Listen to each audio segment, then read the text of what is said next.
एक प्रत्यय है, निप बोलते, उसको निप बोलते हैं या इंगिप बोलते हैं। इसको यदि अंगा पढ़ेंगे तो दीर्घकार लगाएंगे तो इंगिप बोलेंगे, औड़ा पढ़ेंगे तो डिप बोलेंगे। जो भी बोलिए, इंगिप बोलिए या निप बोलिए, ये सीबीएसई एवं बिहार बोर्ड दोनों के लिए महत्वपूर्ण है।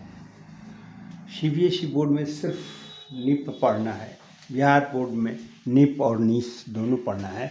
तो आज निप लेकर आया हूँ। तो निप प्रत्यय जो होता है वो ऋकारांत नकारांत शब्दों से निर्मित जो स्त्रीलिंग होगा उसमें निप प्रत्यय लगता है। जैसे नेत्री शब्द है, री आ गया इसलिए ऋकारांत हुआ। नेत्री है, री आ गया इसलिए ऋकारांत हुआ।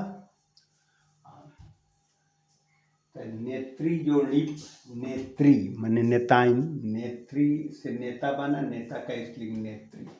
कर्त्री माने करने वाला, कर्त्री में निप लगाएंगे तो कर्त्री माने करने वाली हो जाएगा।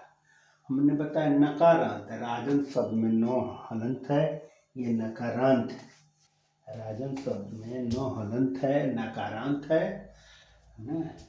तो नकारांत है इसलिए राजन जोड़ इंगित रागी बना। मंत्री, ये भी नो हलंत है, नकारांत हुआ। तो मंत्री हुआ पुल्लिंग, मंत्री के स्त्रीलिंग बनाएंगे तो मंत्रिणी बनेगा। तो मंत्रिणी अगर पूछता है तो मंत्रिणी जोड़ निप, मंत्रिणी, मंत्रिणी में निप। स्वन मीन्स कुत्ता होता है और कुत्ता के स्त्रीलिंग सूनी बोलते हैं, सूनी।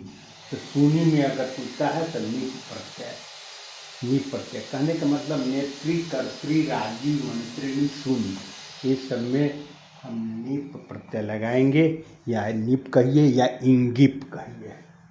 दूसरा इंगिप या निप प्रत्यय लगता है सकारांत तकारांत शब्दों में, जिसके अंत में स हो या जिसके अंत में त हलंत हो, उसको हम सकारांत या तकारांत हम कहेंगे। जिसके सकारांत या तकारांत कहेंगे। तो में जैसे विद्वस है, स्व हलंत है तो विद्वस जोड़ निप, विद्वस विद्वान होता है, विद्वस का अर्थ होता है विद्वान, और विद्वान को स्त्रीलिंग बनाएंगे तो विदुषी होता है। और विदुषी में प्रत्यय पूछेगा तो आप निप या इंगिप कहिए, निप लिखिएगा। विद्वस जोड़ निप, विदुषी। श्रीमत जोड़ इंगिप, श्रीमती। तकारांत है तो तक का जिसके अंत में त हलंत हो, जैसे श्रीमत है, भगवत है तो भगवत का स्त्रीलिंग भगवती होगा तो भगवती में इंगिप लगेगा। नहीं, महत है तो महत का स्त्रीलिंग महती होगा तो महती सब में हम इंगिप प्रत्यय देंगे। तो जितना शब्द है जिसके अंत में स हो, जिसके अंत में त हो, उसको सकारांत तकारांत कहेंगे और उसमें निप प्रत्यय होता है। विदुषी महत्वपूर्ण है, विदुषी बोर्ड की परीक्षाओं में पूछे जाते हैं। विद्वस जोड़ इंगिप, विदुषी, विद्वस इंगिप। इसके बाद है अंतिमावस्था छोड़कर, इसको संस्कृत में एक सूत्र आया है वयसी प्रथमे। वयसी प्रथमे का अर्थ होता है कि मनुष्य के अंतिम अवस्था को छोड़कर बाकी अवस्था में अगर यदि स्त्रीलिंग है तो उसमें निप प्रत्यय होता है। तो अंतिम अवस्था बुढ़ापा अवस्था है तो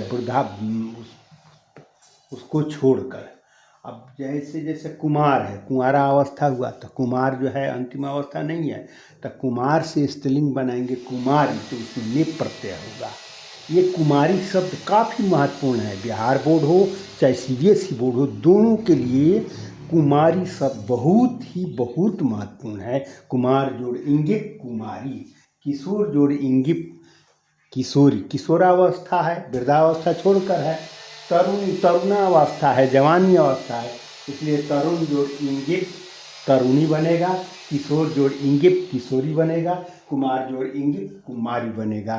तो निप प्रत्यय इन तीन ऋकारांत नकारांत शब्दों में, सकारांत तकारांत शब्दों में और अंतिम अवस्था छोड़कर बाकी अवस्था से अगर स्त्रीलिंग बनता है तो निप प्रत्यय का विधान होता है।